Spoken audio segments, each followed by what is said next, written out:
Naisip niyo po yun? Diba? Kasi hindi naman ikaw ang gagawa.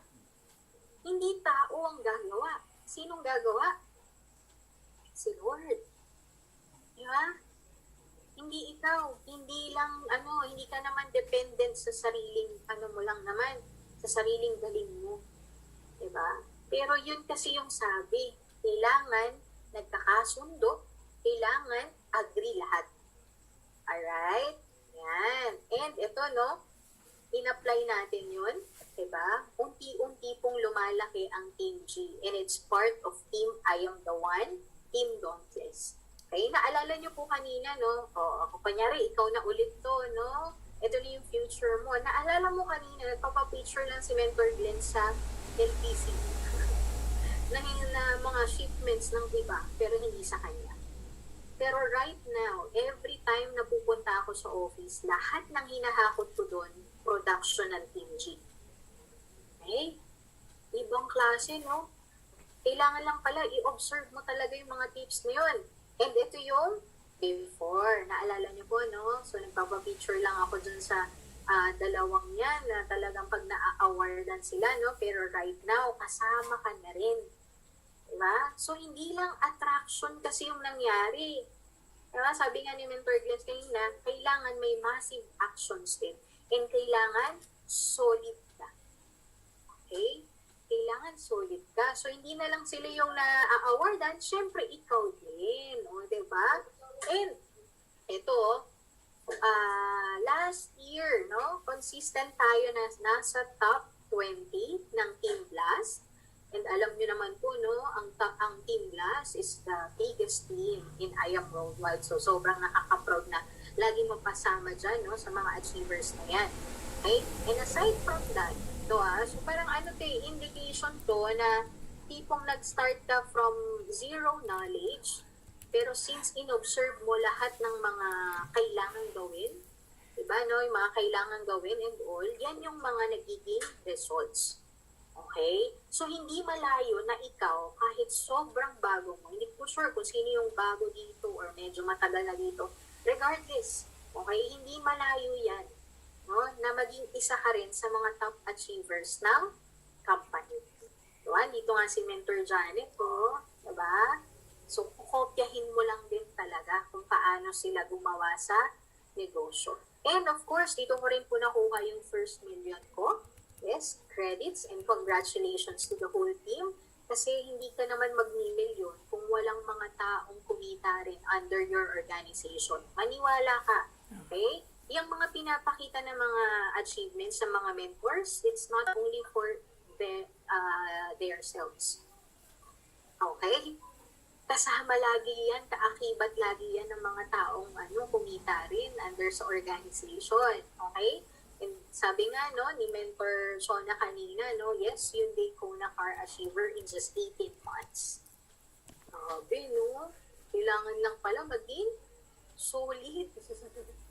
Diba? Kailangan maging solid at talagang magkaisa talaga, And right now, Rogi Elite Executive na rin po tayo and aware naman tayo lahat dyan, It's a way of promotion na tipong you can earn as much as 400,000 pesos per week. And ang maganda dito, hindi lang ikaw yung napopromote. Okay? So, automatic din po, yung rank mo promoted and at the same time, yung income na gusto mo dito sa I Am Worldwide, makukuha mo talaga ito eh. May imagine mo 4 months pandemic income. Diba? Almost 500,000 na. And ang pinakamasaya, yan, hindi lang ikaw yung nag-rank up, diba? Pero marami na rin under our organization. Okay? And then right now, meron pang nag-hit din ng February 2021, ng mga bagong Suffer Elite Executives. Ito gusto ko lang ma-inspire ka kasi wala to sa bago or sa matagal ka na or sa may work ka or sa full-time ka. Okay? Nasa decision mo to. Kung gusto mong umangat, aangat ka. Basta magde-decide ka na maging solid.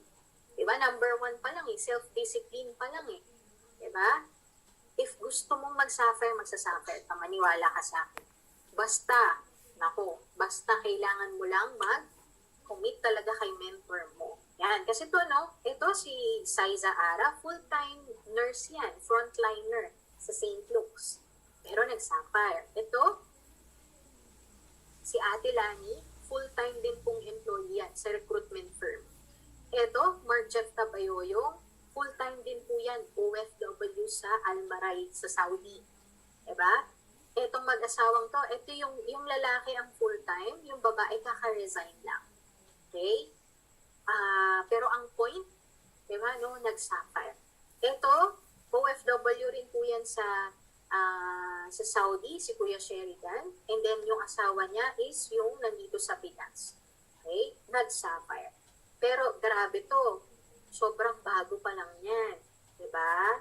And then lastly, si Grace. Yan. Si Grace naman nag-sapphire din yan. Pero ito kasi, rakiterang momshi rin yan.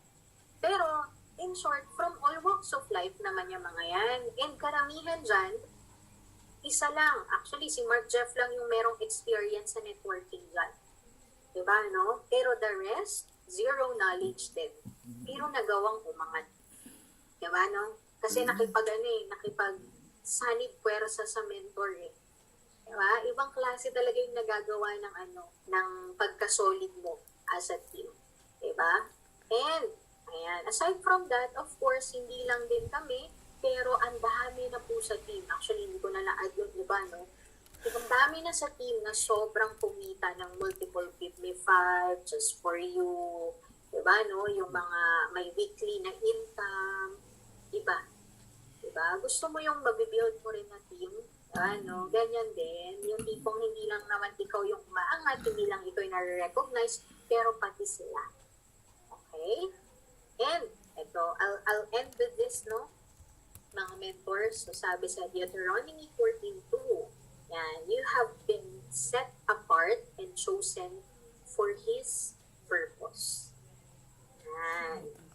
So, nandito ka for a reason, no? Hindi mo pa man makita or ma-visualize or maramdaman, diba? Kung ano yung mga pwedeng mangyari sa'yo or pwedeng makuha dito sa I Am Worldwide, pero tandaan mo na nasa Team Courageous ka for a purpose. Okay? Pinili ka niya. Okay? Pinili ka na maging parte ng team na to for a reason. For a big purpose. Okay? Now, ang kailangan lang talaga is to do your part and be solid as one. So, ayun lang po, no? Thank you and God bless. I hope na may natutunan and na-inspire kayo sa story, no, ng Team G. Actually, story po yun ng journey ng Team G talaga. Not only me, no? Pero kasama rin po yun ng lahat ng mga downlines natin, diba? Kasi kasama rin sila sa pagpapalaki at pagbuo ng team natin.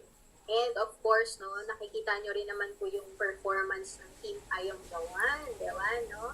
Sobrang nakaka-bless lang din na hindi na lang tatlo hindi na lang tatlo yung mga nandun, diba, no? Madami na rin po talagang natutulungan. And ayun nga, sabi ko nga, no, I believe andito ka sa Team Courageous for a reason talaga. Kailangan mo lang i-push ng bonggang-bongga. So, ayun po. I hope na na-inspire po kayo today. And again, this is Mentor Glens and I Am Worldwide. Thank you!